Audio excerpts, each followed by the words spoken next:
mendengar ada speaker di masjid ya, speaker atas itu membacanya begini. Walladzina yu'minuna bima unzila ilaika wa ma unzila min qablik. Setelah itu wa bil akhirati hum yuqinun.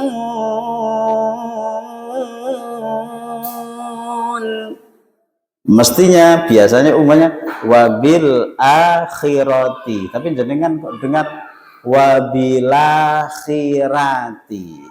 Nah, jenengan jangan menganggap maca Quran kok digawe-gawe. Bukan. Itu memang ada ragam bacaan yang menyebutkan atau mengajarkan seperti itu. Itu namanya wilayah ilmu qiraat gitu ya. Ilmu qiraat sendiri. Jadi ilmu tajwid tentang hukum bacaannya. Tapi kalau ragam atau model yang berbeda, ihdinas siratal mustaqim, ihdinas zira pakai zai atau za, ihdinas siratal mustaqim,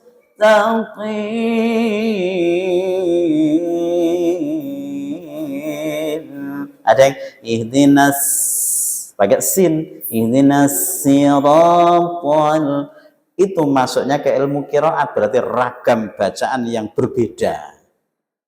Jadi kalau ragam bacaan itu masuknya ke ilmu qiraat. Semuanya penting untuk kita pelajari, karena ngapunten kalau semuanya fokusnya di ilmu Al-Quran bagian tafsir saja, nah terus siapa yang ngupeni ilmu qiraat? Makanya saya ketika ngapunten kuliah di UIN Surabaya, ngambil ilmu Al-Quran dan tafsir, itu rata-rata peminatnya kecil, sedikit. Sak kelas tuh nggak sampai 15 ya. Satu kelas S2 itu nggak sampai 15. Kenapa? Gak sepiro menarik gitu. Maksudnya output setelah S2 nanti diterima di perusahaan petro ya enggak ada. Perusahaan mana enggak ada. Jadi outputnya ya mencetak para sarjana-sarjana yang punya bidang atau disiplin keilmuan di Al-Qur'annya, di Al-Qur'an saja. Jadi nggak menjanjikan secara materi memang. Sehingga peminatnya kecil kalau sudah ilmu Al-Qur'an, kecil rata-rata. Apalagi ngapunten ada di kalangan Muhammadiyah NU gitu ya. Itu yang saya lihat, yang kalangan Muhammadiyah malah sedikit sekali yang konsentrasinya ke sana. Yeah. Kecuali putra putri jenengan konsentrasinya ke sana. Jadi ternyata nggak banyak gitu yang fokus ke sana. Tapi ini harus ada yang ngeramut, yang ngerawat, yang konsentrasi di sini harus ada di ilmu qiraat ini, ilmu Al-Quran ini. Karena kalau semuanya nanti ke disiplin ilmu pendidikan, semua di disiplin ilmu sains misalnya gitu ya. Nah, nggak ada yang ngupeni ilmu niki. Nah, makanya niki juga penting untuk diramut. Maka ketika dulu mencari ahli qiraah sab'ah, jadi waktu saya kuliah itu mencari orang yang punya keahlian qiraah sab'ah, tapi yang bergelar atau punya gelar akademik minimal S3. Karena kalau ngajar S2 kan minimal S3 atau profesor kan. Itu nyari yang ahli qiraat itu susah. Sulit. Yang banyak itu kiai-kiai di pondok yang mutuni ilmu ini tapi tidak punya gelar akademik S3. Kalau jenengan S3 semua ya. Jadi memang nggak gampang nyari orang yang punya keahlian disiplin ilmu qiraat tapi gelar akademiknya juga S3, itu susah, nggak gampang. Akhirnya dapat dosen S3 itu dari Madura, Pak. Jadi terus terang, kalau yang mutuni ilmu-ilmu kayak gini, ilmu Al-Quran itu banyak yang teman-teman dari Madura. Kiai-kiai Madura, mereka di samping kiai di pondoknya juga terus berupaya penyetaraan dalam akademik S3. Itu banyak yang semangatnya luar biasa, teman-teman Madura. Makanya di sini rata-rata saya lihat yang ngimami di Gresik sendiri itu impor dari kok impor sih, bukan, banyak yang teman-teman Madura. Betul ya, betul, banyak teman-teman Madura. Kenapa? Karena di sana kuat. Jadi yang ngutuni ilmu ini masih kuat ya. Jadi saya ulangi, baik itu tahsin, tarjim, tafsir, tiga-tiganya penting. Kita kadang-kadang ngapunten, misalnya, wah bacaan saya kan sudah lancar, ngapain harus belajar lagi? Orang itu ngapunten nggih, misalnya sudah ilmunya tinggi sekalipun, itu ada yang tertinggi lagi. Ada yang dikatakan ilmunya yang tertinggi, ada yang lebih tinggi lagi, dan gak ada habisnya itu. Makanya belajar, termasuk belajar Al-Quran, itu nggak ada batas, sampai mana batasnya nggak ada. Kita mempelajari ilmu bacaan saja, itu kitabnya luar biasa banyak yang sudah ditulis oleh para ahli. Ilmu tajwid saja itu kitabnya luar biasa banyak. Ada ilmu tajwid yang rujukannya ke kitab Ghayatul Murid fi Ilmi Tajwid. Ada ke Haqqut Tilawah, ada Bughyatul Ibadir Rahman. Ada lagi Al-Budur Zahirah dan seterusnya. Jadi kan pakai kitab apa bisa rujukannya? Segala kitab-kitaban ya. Wis pokoknya baca yang benar gitu. Jadi semangat, itu semangat. Baik, kita baca dulu surat An-Nasr bersama ya. An-Nasr. Kemarin pada sisi tahsinnya ya, ketika membaca surat ini konsentrasi kita adalah di ayat 1 pada kata yang terakhir wal fathu yang dibaca secara waqaf. Maka ketika wal fathu dibaca secara waqaf bisa 3 cara. Satu dengan al-iskan, yang kedua dengan napa Pak? Kok supe kula? Napa? Ar-rum, betul. Satunya lagi napa? Saya kok agak lupa ya. Coba diingatkan lagi, kok agak lupa saya. Al-Ishmam, ya. Alhamdulillah. Ternyata ilmunya tidak diterpa angin di luar sana ya. Masih ingat nih. Jadi bisa dengan 3 cara. Satu al-iskan, kedua ar-raum, ketiga al-ishmam. Kalau dibaca dengan al-iskan berarti idza jaa nasrullahi wal fath. Pakai itu. Berarti sukun al-iskan. Atau idza jaa nasrullahi wal fathu.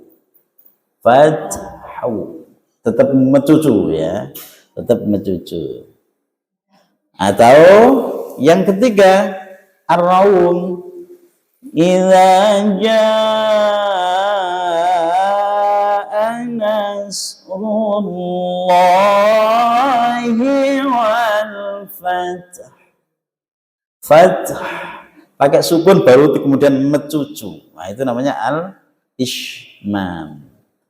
Maka Kalau ada orang yang mempraktekkan dengan mencucu, itu juga betul, jangan disalahkan.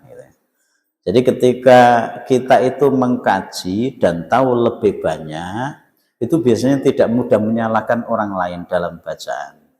Tapi kalau bahasanya ilmunya cekak, biasanya gampang nyalahno bacaannya orang lain. Nah, itulah pentingnya ilmu. Jadi ketika kita belajar ilmu tajwid, ilmu bacaan lebih dalam lagi, lebih banyak pengetahuannya, biasanya kalau membaca lebih hati-hati. Tapi kalau misalnya tidak seberapa tahu ilmu tajwid, bacanya tidak seberapa hati-hati, lancar jaya. Lebih lancar mana? Lancar jaya. Dan ngapunten nggak merasa salah biasanya, karena lancar jaya, makanya lebih enak tidak tahu daripada kebalik. Oke. Jadi lebih hati-hati ketika kita tahu ilmunya itu. Beda dengan tidak tahu, bablas saja. Biasanya begini. Baik, kita baca dengan pakai al-iskan saja ya. Cara waqaf al-iskan. A'udzu billahi minasy syaithanir rajim. Sarang.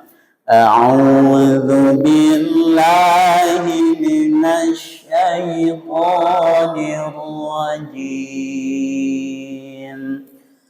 Bismillahirrahmanirrahim. Sarang.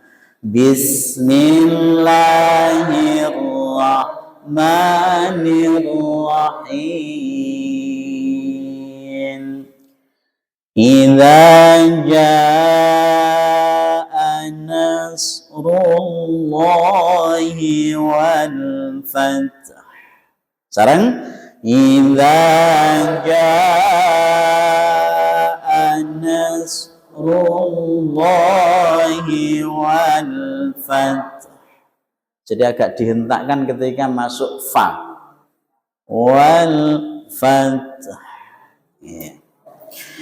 Wa ra'aitan nasa yadkhuluna fi dinillahi afwaja. Sarang.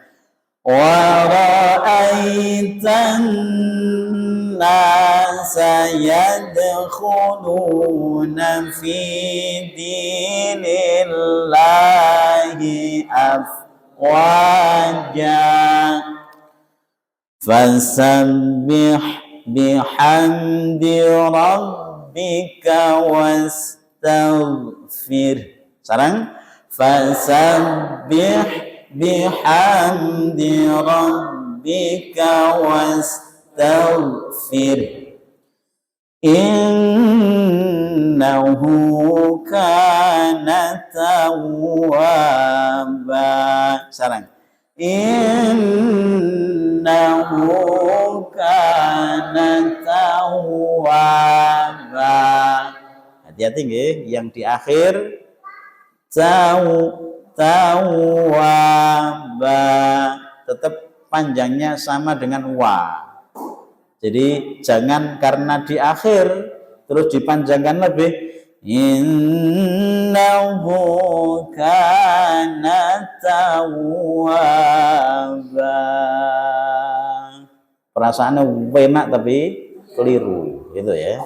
Jadi ngaji itu enggak pakai sekedar perasaan ya.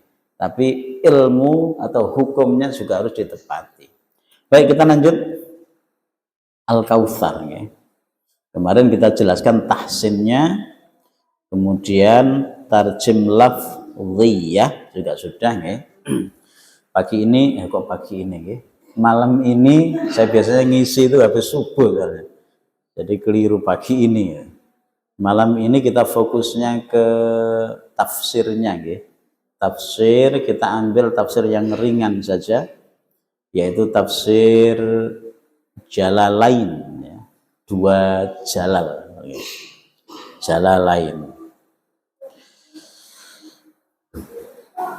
Pada sisi bacaan kemarin sudah saya sampaikan bacaan gunnah ya, dengung pada sesuai dengan tingkatannya, terus hukum huruf sama hukum mad. Nah, yang perlu kita ingat kesalahan-kesalahan bacaan pada gunnah misalnya yang kemarin sudah kita sampaikan, jangan sampai dibaca inna tapi inna sempurna. Baik itu yang nanya panjang maupun inna syani'aka sama, karena kalau nun yang tasydid dia masuk gunnah akmal ya, sempurna ya. Bukan saja sempurna, paling sempurna sini. Sempurna. Bahkan paling sempurna. Namanya gunnah tingkatan yang tertinggi, namanya akmal. Nanti ada tingkatan berikutnya namanya kamil atau kamilah. Bisa kamil, bisa kamilah. Di bawahnya lagi namanya naqis atau naqisah. Paling bawah namanya angkos. Nah, sehingga kalau nun tasydid dia masuk yang paling atas itu, yaitu gunnah akmal. Dia yang sempurna. Kemudian kesalahan bacaan kemarin sudah kita ulas juga pada ain sukun, jangan sampai dibaca memutus. Inna a'tayna, itu berarti memutus ya. Jadi tidak dibaca a'tayna, tapi dia tetap nyambung ke to itu ya. Inna a'tainakal kautsar. Nah, ketika membaca al-kautsar, ra-nya dibaca tebal. Kautsar, kautsar, tebal. Bukan kautsar, tidak begitu. Baik, kemudian kesalahan bacaan pada fasolli. Ini sering ya. Saya ulangi lagi, ini sering diwaos. Fasolli li rabbika. Nah, itu tidak boleh. Jadi tidak dibaca fasolli li, nggak boleh panjang. Fasolli li rabbika, nggak boleh. Tapi fasolli li rabb, satu ketukan saja nih. Tidak boleh lebih dari satu ketukan. Baik, kita baca dulu, setelah itu kita pahami secara makna ya, dengan pendekatan tafsir Jalalain.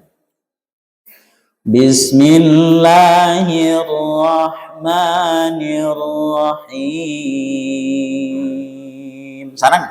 Bismillahirrahmanirrahim. Inna a'tainakal kautsar. Sarang. Inna a'tainakal kautsar. Fasholli li rabbika wanhar. Fasholli li rabbika wanhar. Inna syani'aka huwal abtar. Inna syani'aka huwal abtar. Baik. Ini penjelasan di tafsir Jalalain ya. Inna a'tainaka. Maksudnya kan itu siapa? Inna sesungguhnya kami, a'taina kami memberikan engkau atau kamu. Siapa maksudnya kamu di situ? Ya Muhammad. Yaitu ditujukan atau khitabnya kepada Rasulullah Muhammad sallallahu alaihi wasallam. Al-Kautsar itu ditafsirkan di sini huwa naharun fil jannah. Jadi maksudnya kautsar itu berarti diterjemahkan atau ditafsirkan di tafsir Jalalain ini sungai di surga. Sungai di surga dan telaga milik Nabi yang kelak akan menjadi tempat minum bagi umatnya. Nah, jadi karena ini sebetulnya hadis itu ya Muhammad kepada Rasulullah Muhammad, tetapi juga untuk umat Muhammad Shallallahu Alaihi Wasallam. Kalau kita baca terjemah, misalnya terjemahan di Kemenak, ya, terjemahan di Kemenak atau di tempat yang lain itu biasanya inna a'toina, sesungguhnya kami telah memberi kepada kamu al-kautsar, nikmat yang banyak. Biasanya diterjemahkan nikmat yang banyak. Nah sebetulnya ada juga yang menerjemahkan al-kautsar ya al-kautsar karena tafsirnya tidak hanya nikmat gitu ya. Kalau nikmat itu secara umum biasanya kita menyitir hadis Rasulullah tentang nikmat itu kan ada dua nikmat, nikmatani maghbun fihi makatsirun minan nas as-sihah wal faragh. Ketika Rasulullah menjelaskan tentang nikmat itu ada dua nikmat yang sering dilupakan oleh manusia. Apa itu? Pertama as-sihah. Orang itu baru ingat betapa pentingnya mensyukuri nikmat sehat ketika sudah diuji oleh Allah dengan sakit. Itu baru merasakan, menyadari penting ternyata mensyukuri nikmat sehat. Ternyata nikmat sehat itu luar biasa. Yang pertama, kata Rasulullah. Yang kedua, nikmatin maghbun fi makatsir min as-sihah, yang kedua al-faragh, kesempatan. Tidak semua orang diberi kesempatan untuk sholat di masjid berjamaah. Tidak semua orang diberi kesempatan oleh Allah Subhanahu wa taala untuk bisa mengkaji Al-Qur'an, membaca Al-Qur'an, mengkaji maknanya dan seterusnya. Tidak semua orang diberi kesempatan. Kenapa? Bisa karena kesibukan yang lain. Maka diingatkan oleh Rasulullah SAW dua nikmat yang sering kali dilupakan oleh manusia. Satu, nikmat sehat. Yang kedua, nikmat kesempatan yang dikaruniai Allah Subhanahu wa taala. Nah, bicara kesempatan nanti bicara umur. Bicara umur maka Rasulullah juga mengingatkan kepada kita. Jadi a'maru ummati bainas sittin ila sab'in. Rata-rata umatku umur a'maru ummati, umur umatku itu rata-rata notopnya sampai umur 60 atau 70 tahun. Makanya yang sudah mendekati 70 sudah siap-siap itu ya.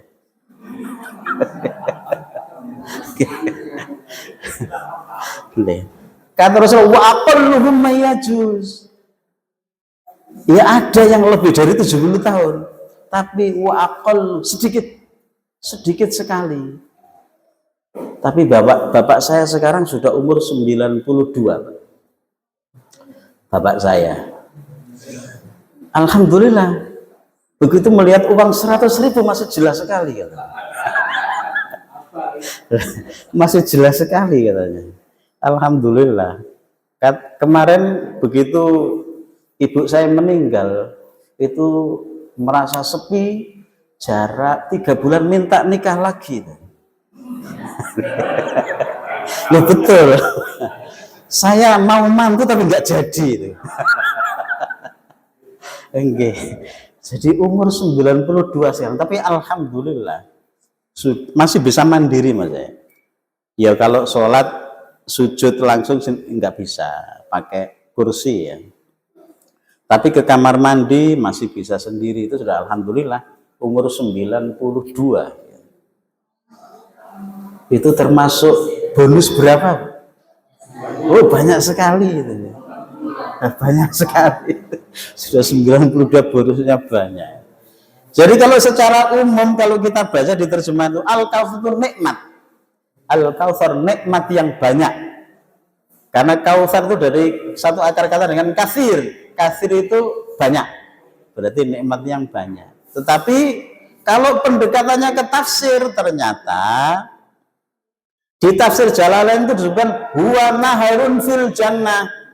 Sungai yang ada di surga atau telaga yang nanti diperuntukkan untuk Nabi Shallallahu Alaihi Wasallam dan disiapkan untuk umat Rasulullah Muhammad sallallahu alaihi wasallam. Mudah-mudahan kita semuanya termasuk orang-orang yang nanti mendapat kesempatan ya untuk menikmati sungai atau telaga yang disiapkan oleh Allah Subhanahu wa taala. Ada yang memahami Al-Kautsar juga berarti kebaikan yang banyak.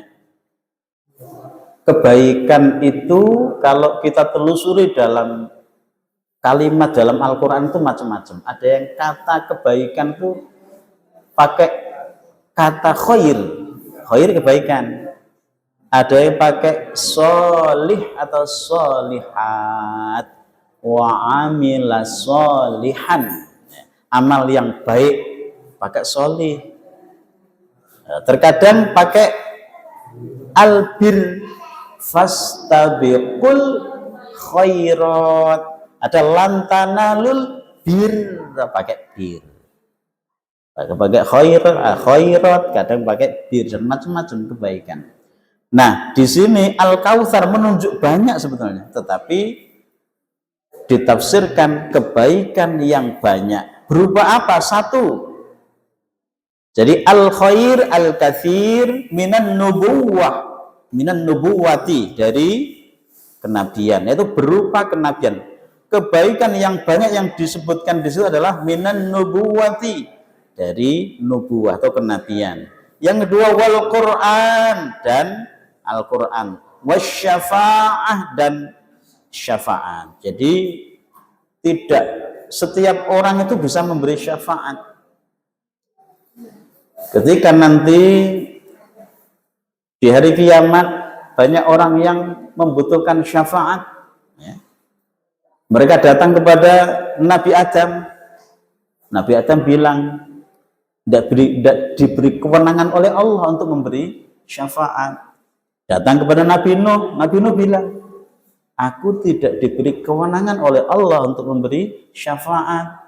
Datang kepada Nabi Musa, datang kepada Nabi Isa, sama. Nabi Isa bilang, aku tidak diberi kesempatan atau tidak diberi kewenangan oleh Allah untuk memberi syafaat. Maka orang-orang semuanya berbondong-bondong kepada Rasulullah SAW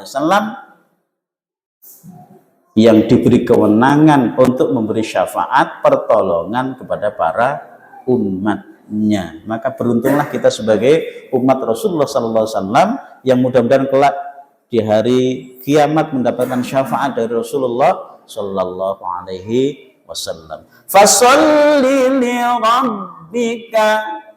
Ya, maksudnya itu fasolli, maka solatlah, maka engkau solatlah, maka kamu solatlah li rabbika karena Tuhanmu. Maksudnya sholat apa di situ? Sholat Idun Nahar, sholatu Idin Nahri, yaitu sholat hari raya kurban. Maka kurban, hari raya kurban itu disebut dengan Yaumun Nahar, hari penyembelihan. Yaumun Nahar atau Yaumul Udhiyah. Wanhar berikutnya, wanhar maksudnya adalah dan berkurbanlah. Di sini Allah tidak memakai kata wadbah. Jadi bahasa yang dipakai bahasa Arab dari berkorban dan berkorbanlah itu bisa wadbah. Ya, wadbah maknanya dan menyembelih kurbanlah itu ya. Sama wanhar juga begitu dan berkorbanlah, tetapi punya makna yang berbeda. Kalau wadbah dan sembelihlah hewan kurban, terserah apa, sembelihlah hewan saja ya, sembelihlah hewan ternak apapun itu, hewan ternak. Wadbah menyembelih mana secara umum. Tapi kalau wanhar itu sembelihlah hewan kurban yang terbaik. Ada perbedaan di situ. Dari sisi pilihan kata itu punya makna yang berbeda antara sembelihlah pakai wadbah dengan wanhar. Makanya karena pilihannya wanhar Perintahnya sebetulnya adalah kalau mampu berkorban sapi, maka berkorbanlah sapi limosin, kira-kira begitu ya. Napa Pak yang terbaik itu sapi napa? Sapi napa yang terbaik nih? Hewan kurban sapi, hewan kurban yang terbaik ini kenapa? Kalau mampu unta, berkorbanlah seekor unta, kan gitu ya. Tapi di sini nggak ada unta ya, nggak ada unta. Yang ada adalah sapi. Sapi yang besar, yang kira-kira ganteng gitu ya, yang ganteng bisa limosin, bisa apa yang lainnya. Saya nggak seberapa paham jenis-jenis sapi ya. Yeah. Tapi kalau daging yang paling empuk itu dagingnya sapi limosin Pak ya. Hafal bapaknya ini. Hafal. Okay. Kalau daging yang paling empuk itu daging wagyu.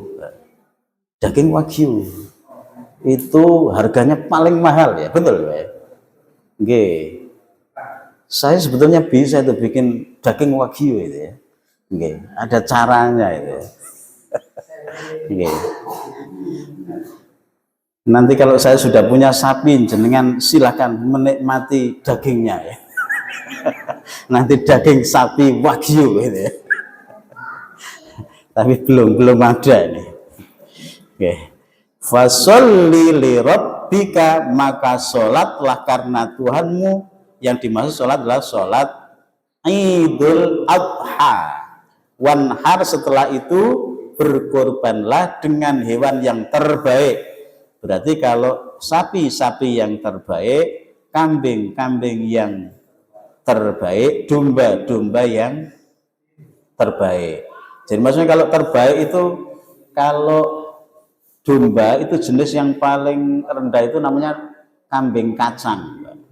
Bukan domba ya, kambing. Kambing namanya kambing kacang. Kambing kacang itu biasanya yang dilepas ditambak-tambak ini. Itu diberi makan satu hari 10 kilo pun sama nggak bisa besar. Ya segitu itu gitu ya. Oke. Kalau misalnya domba itu jenengan pakai domba misalnya Texel, jenis Texel F1 Durper, Full Blue dan lain-lain itu ya. Saya hafal karena saya penggembala domba dulu ya. Yeah. Jadi pilih yang terbaik, maksudnya begitu. Pilih yang domba yang pilihan yang jenis terbaik. Bukan domba wedhus gembel. Tahu wedhus gembel ya?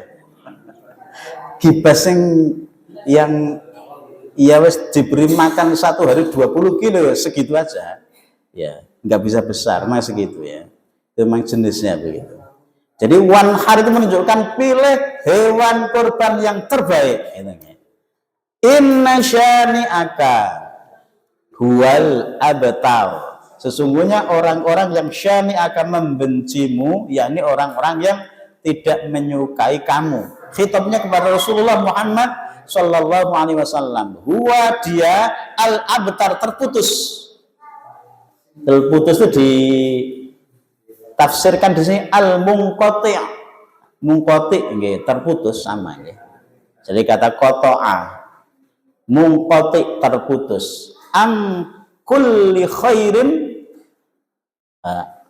an kulli khairin, dari setiap kebaikan.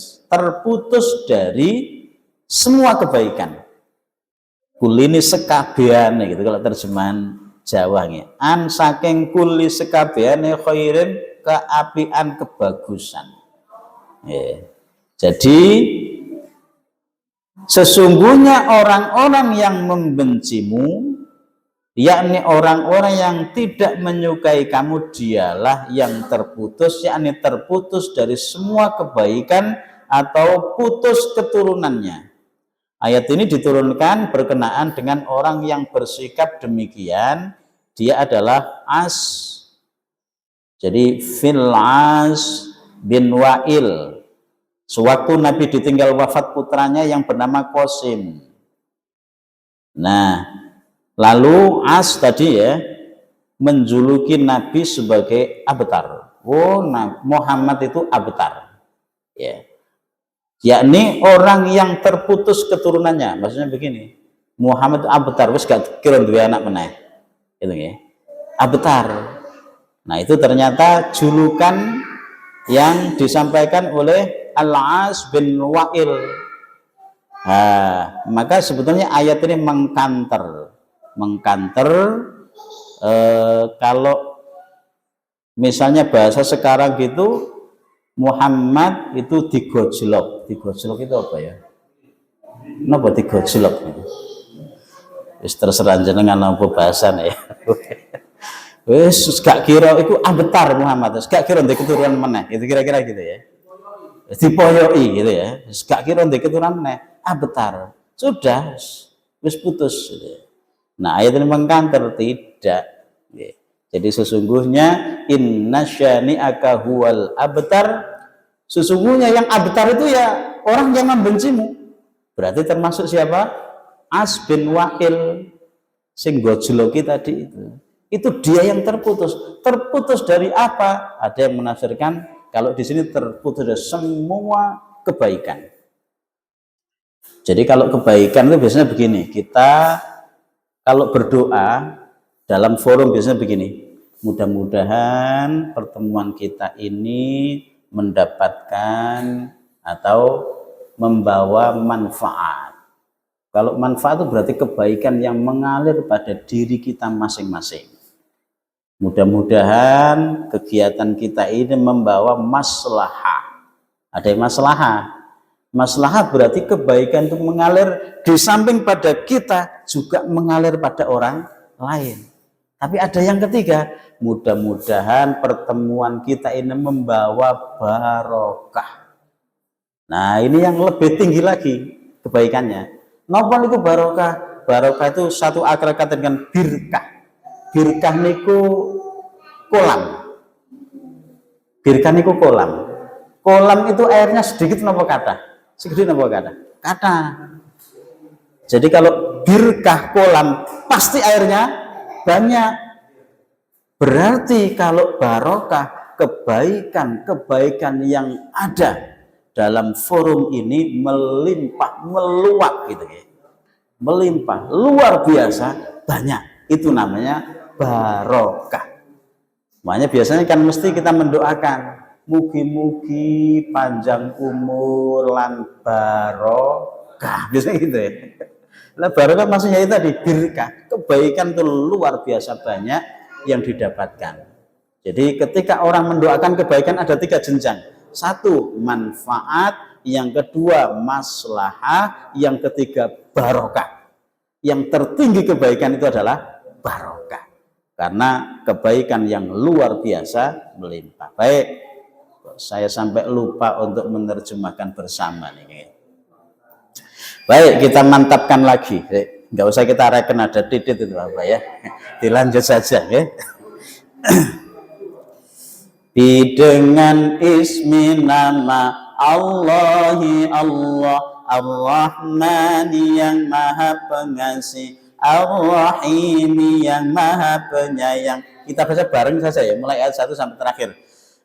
Dengan ismi nama Allahi Allah Ar-Rahmani yang maha pengasih, Ar-Rahimi yang maha penyayang. Inna sesungguhnya kami a'toina kami memberi ka engkau al-kautsar atau biasanya nikmat yang banyak itu ya. Al-kautsar nikmat yang banyak. Maka sholli kamu sholatlah li karena Rabbika Tuhanmu wanhar dan berkorbanlah. Inna sesungguhnya syani'aka orang yang membencimu huwa dia al-abtaru terputus.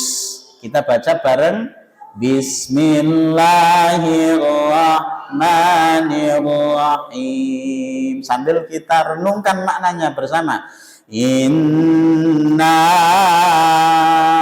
a'tainakal kautsar. Naik. Fasholli li rabbika wanhar. Inna syani'aka huwal abtar. Alhamdulillah, di surat Al-Kautsar kita sudah membaca secara tartil, yang kedua paham secara makna perkata, yang ketiga paham tafsirnya.